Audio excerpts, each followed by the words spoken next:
Have you ever noticed that the more you think critically, the harder it becomes to connect with others? That as your mind dives deeper, the world around you seems to stay on the surface. You're not imagining it. Throughout history, society hasn't exactly welcomed those who question too much, who think too deeply, or who refuse to accept things at face value. Not because these thinkers were dangerous in any physical sense, but because they threatened something far more delicate, people's perception of reality. From Diogenes living in a barrel to Spinoza being excommunicated by his own community, the world has always had an uneasy relationship with those who think differently. But why is this the case? Why is depth often met with distance? Let's start by understanding something fundamental about the human experience. Most people aren't searching for truth. They're searching for comfort. The average person doesn't want their worldview questioned. They want it confirmed. And when you introduce new ideas, when you challenge what's familiar, you're not just offering an alternative perspective. You're unintentionally poking at the very fabric that holds someone's identity together. You see, intelligence isn't like strength or beauty. It doesn't impress in the same way. When someone is stronger than us, we might feel inspired to train. When someone is wealthier, we might feel motivated, or maybe jealous, but rarely existentially threatened. But intelligence? That's different.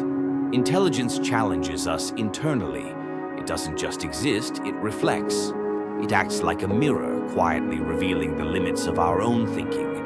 And that can be deeply uncomfortable. There's even a term for this in psychology: intellectual insecurity. It's the discomfort that arises when we're confronted by someone who seems to understand things on a level we haven't reached. And most people, instead of exploring that discomfort, retreat from it. Or worse, reject the person causing it. This explains why, when someone speaks in nuance, in complexity, or introduces philosophical questions that don't have easy answers, it doesn't just disrupt the conversation, it disrupts the social equilibrium. People begin to feel out of place, out of depth, and to protect their standing, they sometimes mock, dismiss, or exclude the thinker. Not consciously, but instinctively, because we evolved not to be right, but to belong. This is why, even in today's hyper-connected world, deep thinkers often feel profoundly disconnected. Because the algorithms of our culture favor confidence over contemplation, simplicity over nuance, viral over vital. And this puts deep thought at a disadvantage. In a world that rewards speed, clarity, and certainty, reflection, complexity, and ambiguity are seen as weaknesses. But here's the paradox. The people who ask the hardest questions are often the ones who are the most misunderstood. They're not arrogant, they're curious, they're not cold, they're just not satisfied with small talk. They're not distant, they're searching for depth in a world that fears going deep. The German philosopher Nietzsche once said, "He who has a why to live can bear almost any how."